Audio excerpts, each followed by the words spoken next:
Good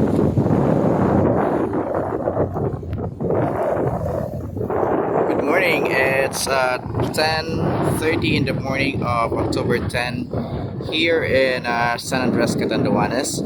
So nandito naman po tayo at nagbibigay ng update para sa bagyong Maring.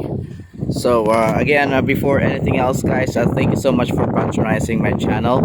It's AJTV Video Avenue. So every time nagbibigay tayo ng update, every time na may bagyo dito sa isla ng Catanduanes. So ngayon nga nakataas na ang signal dito sa isla ng Catanduanes. Kanina lamang alas 5 ng umaga. Itinaas na ang Pag-asa ang tropical storm signal warning number 1 dito. So nandito ako ngayon sa San Andres Port as usual because this is the place where I can get closest to the sea para mapakita sa inyo lahat kung gaano kalakas ang dagat. So ayun, so nakita nyo kanina sa start ng ating video ay pinakita ko yung lumilipad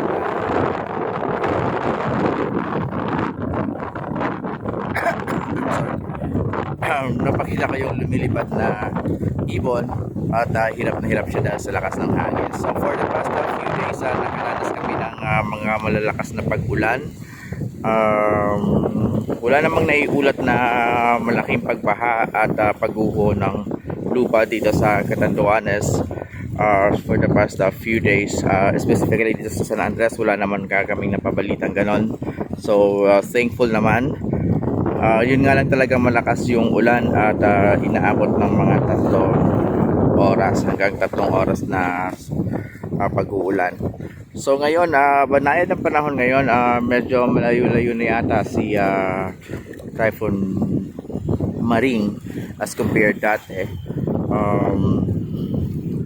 Although it's a typhoon signal number 1 dito, malakas naman ang hangin ang aming nararanasan dito sa Catanduanes. Hindi na masyadong maulan ngayong umaga. At as you can see, madilim pa rin yung kalangitan dahil sa ulap. Ayun. So that way is going to Virar. So papakita natin. This is the famous Mount Cagmasuso, located in San Andres, Catanduanes. So ayun.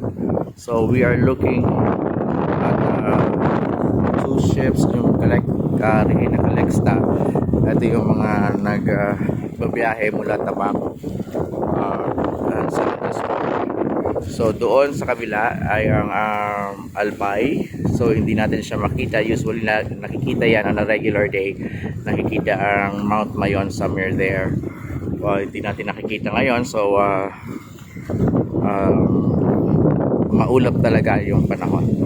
So siguro hindi naman ganun kalakas mararanasan natin kasi usually pag malakas talaga ang alon at ang bagyo is hindi mo na ito makikita ang mga ferry dito sa lugar na ito dahil pumupunta na sila sa isang lugar para magtago kung saan mas mahina yung bagyo. So ngayon nandiyan pa sila despite signal number 1 na ngayon. So ibig sabihin hindi ganun kalakas. So review update for watching this video. Thank you for patronizing AJTV Video Avenue. If you have not yet subscribed to my channel, go ahead and subscribe to my channel and hit that like button. If you have questions, comment it down below or any comment. I'm going to answer that back as soon as I can, and share this over to your social media accounts. And thank you again, and subscribe naman kayo para naman marami na naman tayo views na makita at para malaman naman yung mga bayan na nasa ibang bansa kung anong kalagayan natin ngayon dito sa Catanduanes para sa bagyong Maring. So thank you again for watching. I'll give you another update sometime later this afternoon. Thank you, and see See you again next time for another weather update here in Catanduanes. Thank you, and subscribe on HATV Video Avenue. Bye.